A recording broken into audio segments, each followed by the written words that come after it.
Is it possible that the best paint job is no paint job at all? We'll decide together when we come back. Don't go away.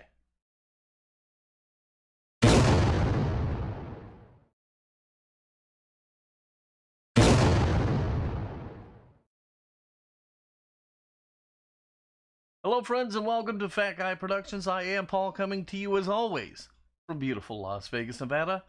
So, how can no paint job be the best paint job? Well, think about hot rodders' garages all across this beautiful country of ours, filled with cool cars of every make and model, and with so many of them still in primer. A blank canvas, if you will. Let's get to it. This is a cool casting, but frankly it was one that stumped me for an idea. So I started to think about it in terms of it being in my garage, and oddly, I saw it as a work in progress. So that is what we'll be doing here today.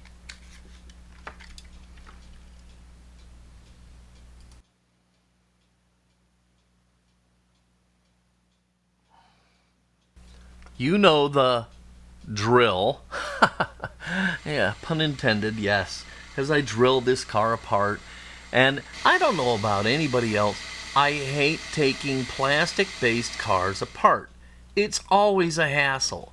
I think the problem is I'm afraid to drill too aggressively because I'm afraid of destroying the base. Anyhow, they're always a pain, but it does finally come apart. After a Herculean fight, and with the car finally apart, I can get a great look at the component parts. A simple casting, plastic base, horrible wheels, interior, and of course, glass.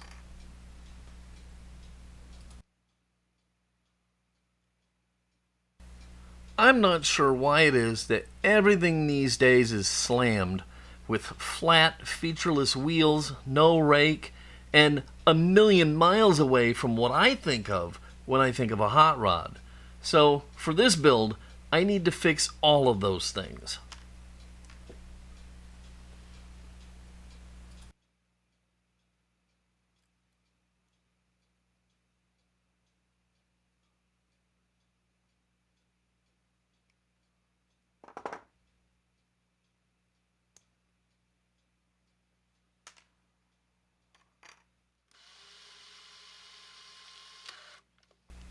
I'm happy to report that I'm getting good at remembering to drill and tap the posts. Once that's done, I can use my Vicks bits to prep the post top. These bits work great for drilling cars apart, but they're even better at prepping the posts. Just look how nicely this comes out. It's perfectly dimpled and centered. It's amazing. These things are great. And with the posts prepped, I can go ahead and drill them out and tap them. I'm so glad I've started remembering this.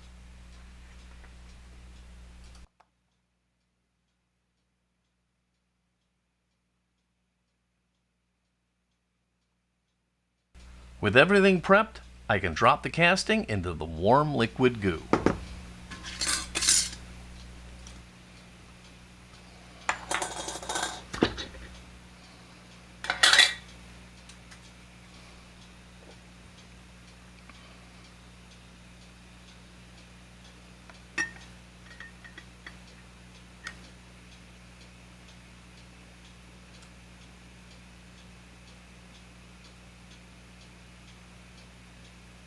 That may have been the best sinking ever, because the citrus strip had separated a little bit, and so it went down through the clear layer. And look at that. That is absolutely the coolest stripper sink in the history of this hobby. If for some reason this footage doesn't come out as good as I hope it does, I will never forgive myself. It almost is reminiscent of a lava lamp. Oh man, that was so great. As it's being consumed, it's like a Venus flytrap eating a fly. Wow, that is just awesome. While the goo does its thing, I can go ahead and make some adjustments to the base. My car is not done in my vision, so I'm going to remove the bumpers front and back by clipping them off with some sprue cutters. In the back, I'll cut around the exhaust pipes so they remain, and this is just going to help give that car that incomplete look that I'm going for.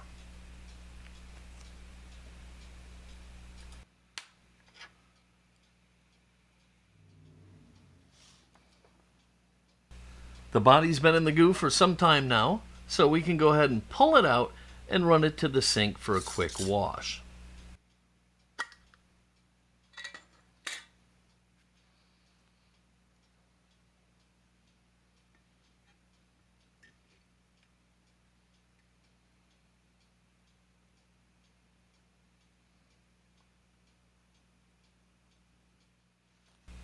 The casting looks good, and now I'll give it the traditional brush job, even though it really doesn't need it here.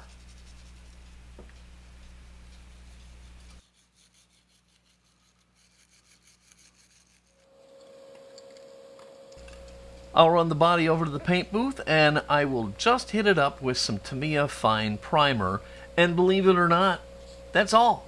That's all for my Primer Queen. That's all it's going to be getting for a finish, of course with the exception of some detail work.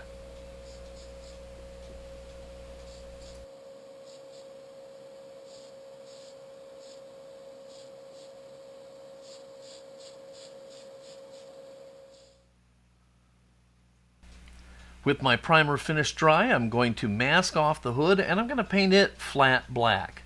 Again, I'm just going to hit it with a rattle can, so hey, no airbrush work for me today.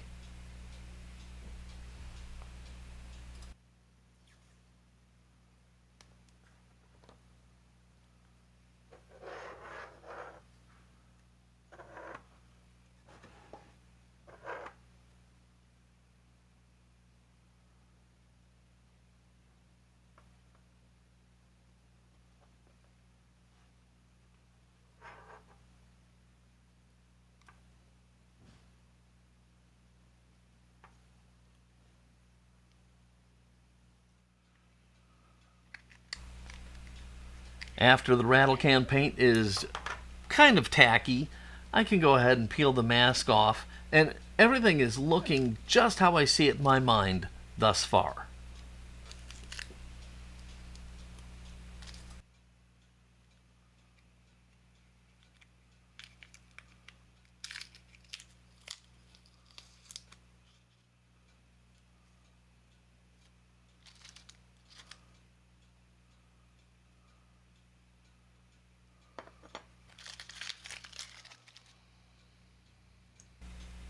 Now that everything is dry, I'm going to take out my AK Gray oil brusher and dab some on the driver's door. Then I'll take out the rust brusher and I'll dab some small bits of rust color around the rocker panels and the bottom of the fenders. I'll let this dry for just a little bit before blending it in.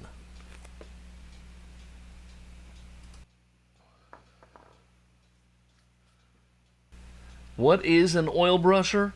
Well, it's just a thin oil paint mix in a container made for model builders. Anyhow, you just dab it on, and once it's dried, you take a brush dampened with some turpenoid and gently blend it into the paint. On the door, I'm going to aim to stay inside the door lines as if the door was primed separately and has a slight color variance. For the rust spots, I'm just shooting for that slight rust staining you can sometimes get on primered areas. Not really rust, but just a bit of surface corrosion.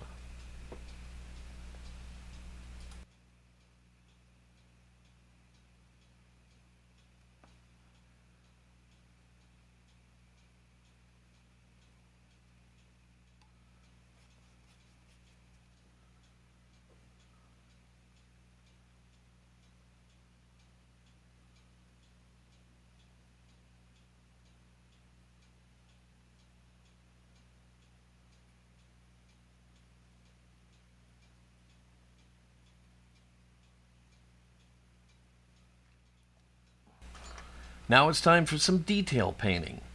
The spoiler gets some flat black applied with a brush, and then I'll bust out the Molotow to paint the hood pins, door handles, locks, and the such.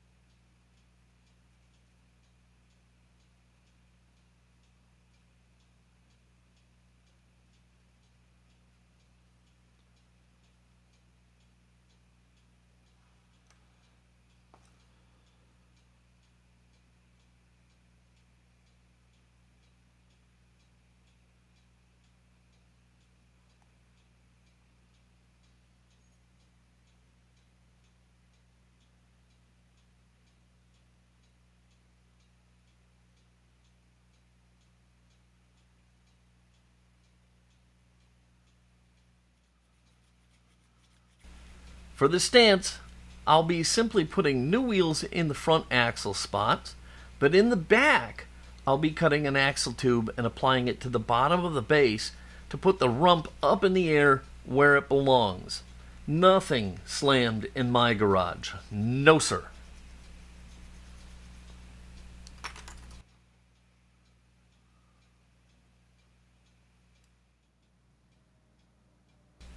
I saw a builder run an axle into his finger once, and so I'm a bit paranoid now. So, when I get a wheel going on the axle and it's putting up a little too much resistance, I like to put something between my digits and the axles. Better safe than springing a leak.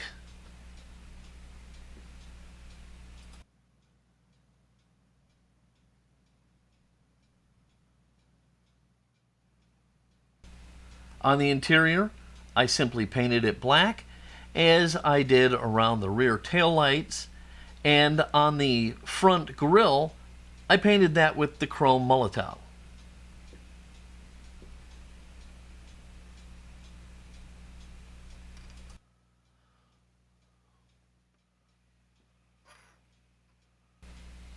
Nope, I'm not making a mistake here. I'm leaving the glass out on purpose.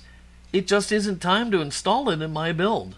I'm out my garage, I've got the glass wrapped up and leaning against the wall of the garage, waiting for the day that I paint this beauty.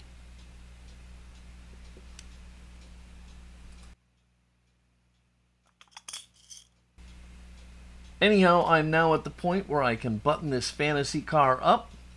2 button head screws hold it all together, and I just need to tend to a few details, and then I can call this one done.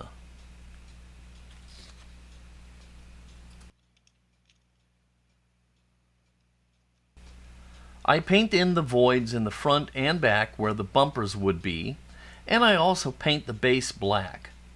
I'm loving how this looks, and it really is a car I would have in my garage. As a last minute detail, I decided to bring the hood pins to life. I take out 2 short pieces of very thin lead wire. I superglue the ends to the pins, and once dry I can run them down and under the grille for some great looking hood pins.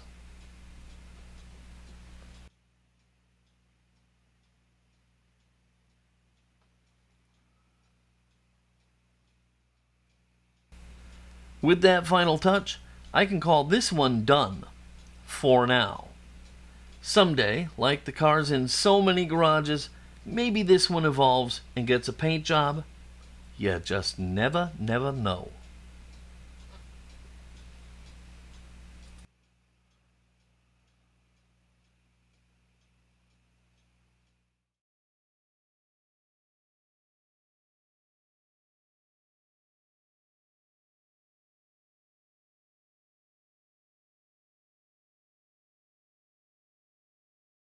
Well, there you have it. My Three Blind Mice Ford Falcon.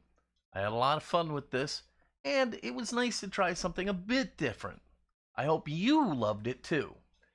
If you did, please give this video a thumbs up, click subscribe, and don't forget to click the notification bell. If you have any questions or comments, as always, leave them down below. By now, you all know how much I love comments. Well, that's it for this build.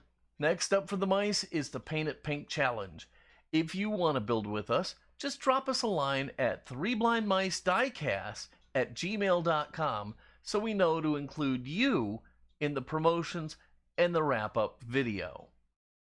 Remember, you are allowed to be both a masterpiece and a work in progress at the same time. This is Paul from Fat Guy Productions. Until next time, be good.